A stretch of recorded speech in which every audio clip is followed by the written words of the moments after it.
The Valorant community has been sounding the alarm for North American VCT Americas teams after 2 Tier 2 teams dumpstered partner teams in the recent Ludwig Tarik Invitational. So are Tier 2 teams better than Tier 1 teams, and should we be worried for the upcoming VCT Americas season?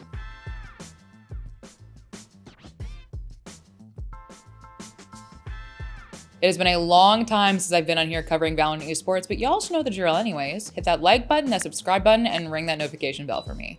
Thank you. In case you missed it, the second ever Ludwig Tarik Invitational was held over the weekend, and we had 2 Tier 2 teams, MXS and Oxygen, in the grand finals, with Oxygen coming out on top. And here they are. The champs are out. The champs, the champs, the champs. Here's the trophy. Gentlemen. Congratulations. Someone grab it, I didn't win.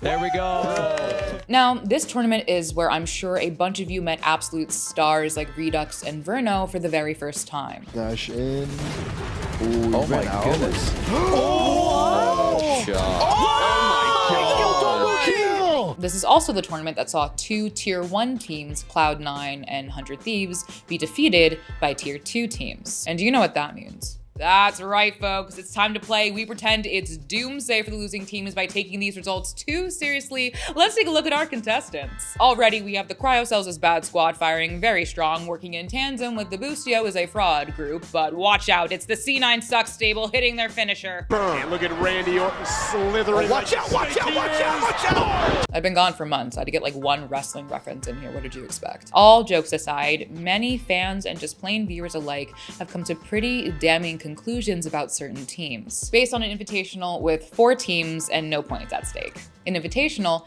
in the off-season. An invitational, as the title would suggest, a tournament that teams were simply invited to compete in and did not earn a spot in. I understand the worry, but how seriously as a fan base should we be taking these tournaments? If Tier 1 is losing handedly to Tier 2, is North America in trouble for their performance? And are we holding back the best of the best because of the partner program? I asked people on both VLR and r/Valorant Competitive about how much stock they put into tournaments like these, and pretty much the entire sentiment from everyone was, take it with a giant grain of salt. One reply to my post on VLR said, for me, off-season events are like scrims but on steroids. Teams are testing things, strats, trying to build synergy. I usually don't care about off-season tournament results. And while that may be the general sentiment of people who replied to me, there are still a bunch of people who consider these results as a sign of the times. But are both sides missing a bigger point? Ludwig seems to think so. Wait, why are these Tier 1 teams not looking very Tier 1? True. Because Tier 1's an arbitrary metric based off the teams that Riot invited to be a part of the league. It's nothing to do with the level of skill. You're such a shill, bro. Am I a shill? Am I a shill?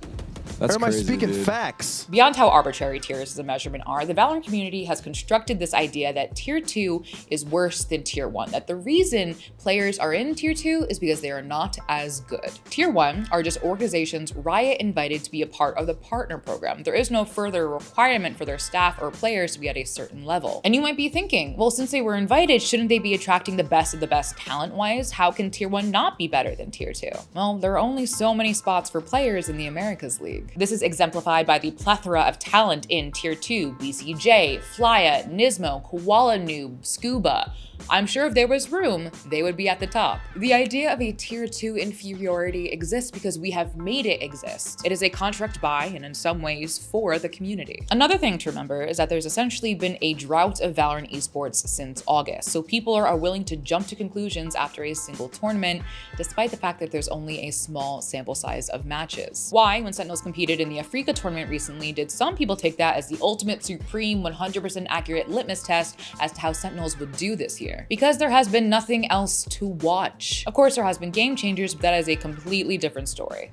We love game changers though, shout out Shopify. Challengers League, where MXS and Oxygen compete, have been without competition since June 2023. Sure, they have competed in tournaments here and there, but nothing as high profile or recent as this invitational. It really should come as no surprise that people are massively extrapolating from this tournament. The Valorant community, professional talking heads like myself, and fans alike have been starved of our esport, and when we finally get a few crumbs, it can be hard not to be carried away. And while it has been wonderful to see some very good Valorant for the first time in a very long time, dear viewer, let me caution you. I asked MCE, former coach of Cloud9 and the Guard, now coach of Maryville, and he said to me that he agreed with the scrims on steroids comparison. Basically, with these tournaments, you're wanting to try out comps or ideas to see if they have potentially merit or legs to continue to pursue. It's good to see potential holes in your play and to get a good measurement of where you're at and what you need to focus on as a team. As a reminder, last year's Ludwig Tarik Invitational saw the Guard versus TSM in finals. And while the Guard did win the Ascension tournament and joined their North American peers as G2, the same TSM has since withdrawn from Valorant. Last offseason saw 100 Thieves win the Red Bull Homeground tournament without dropping a match. After that, 100 Thieves did not make a single international event last year besides that one that everyone was invited to by default, Lock-In. So before you put all of your eggs into one apocalypse basket, maybe just take everything with a grain of salt.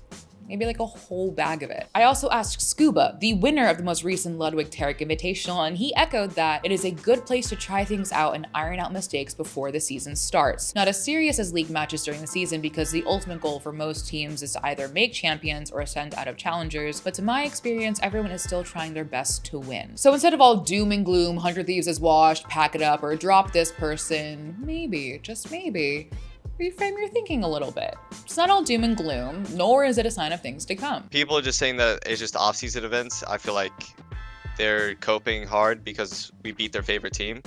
But to be honest, like these off-season events are hard. People want to win. MXS was trying their ass off, and I don't know, Cloud9, maybe they weren't trying as hard because they don't really care about these events. At least that's just what it seemed like. But I know 100 Thieves was trying. 100 Thieves is a new roster though, so like obviously they were just playing for experience, which is really good for them, and they'll definitely be way better in the season.